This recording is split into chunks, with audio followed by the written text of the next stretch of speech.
Well, it's great to be here this morning at Central Station with the Transport Minister David Elliott. I'm also joined this morning by Dr Kerry Chant, the Chief Health Officer here in New South Wales, to provide a public health update. But we're here at Central Station, the busiest station in the country, as we get to the next stage of this fantastic redevelopment. This is the oldest station built in 1906, and not only is this a substantial redevelopment, but ultimately it's an engineering feat right here in the middle of our city. To have this station remain operational while undergoing a substantial redevelopment has been a significant challenge for Lang and Rourke, who are doing an amazing job here on this site. But ultimately, this construction forms part of our $108 billion public infrastructure over the next 4 years. The biggest infrastructure pipeline anywhere in the country, if not the world. And importantly, it's these infrastructure projects that provide jobs, provide opportunity and prosperity for the people of our state. Just here alone, on this site, we have around 4,000 workers, and over the life of the project, as high as 5,500 workers are here on this project. And as you can see, being one of the oldest train stations in the country, ultimately this redevelopment is also incredibly beautiful. And as you see, they're building the new, but ensuring that it has that history and acknowledgement of the past. And not only will this be continue to be a functional station, ultimately it will remain an incredibly beautiful one in keeping with the past. So I want to thank all the workers who have been doing a sterling job day in, day out on this project. As I said, you will see on this side alone, we have 200, this is the busiest station in the state. 270,000 people use this station every single day. The next 20 years that will increase to 450,000 people every day using this station. So the engineering feat of getting this amazing redevelopment done, we will have the longest escalators in the southern hemisphere at 45 metres as the metro comes in.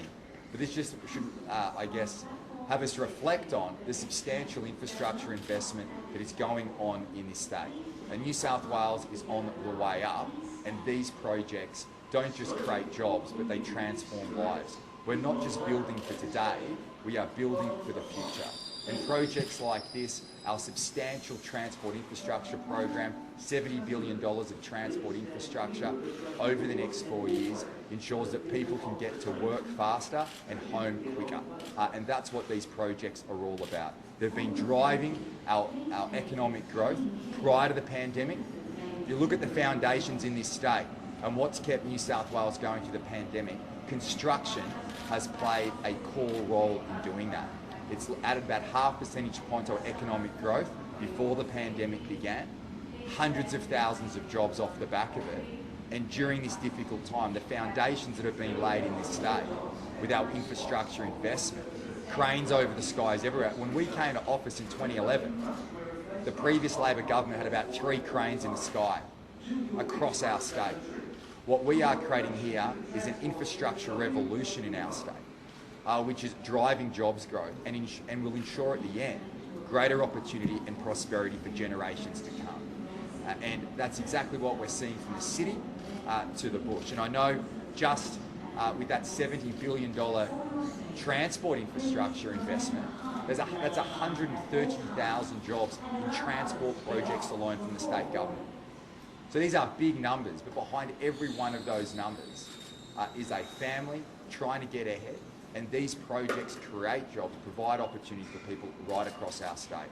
And I want to thank all the workers who are here today, the 4,000 workers on these projects, ensuring that it's on time, it's on budget, that it's getting done in a way that ensures our transport system continues to operate. The easy way would be to close this down and get it done, but no, we're getting things moving, we're keeping the city on track, and at the same time building one of the most beautiful train stations anywhere in the world. So I want to thank Lang and Rourke for the work they're doing. I want to thank Peter Regan from Metro, who's ensuring this transport revolution in this state keeps going under the Liberals and Nationals here in New South Wales. You can't just turn these taps on, you have to invest. I remember back in 2011 when the Liberals and Nationals came to office, we had a $30 billion infrastructure backlog in this state. Well, that wasn't good enough. We've turned that around, whether it's transport projects, new hospitals, new schools, road projects from the city to the bush. Cranes are all over the skies everywhere in this state. We've had more cranes over the skies than anywhere else in the world outside of Dubai. That shows the substantial investment we're making in this state, not for the sake of it, to provide jobs in the short term, but importantly, opportunity and prosperity into the future.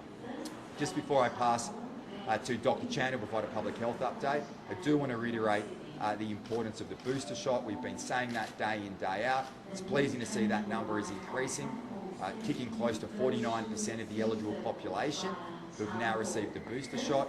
I want to continue to thank everybody for the efforts and sacrifices they've made over the last 2 years, but we need to keep going.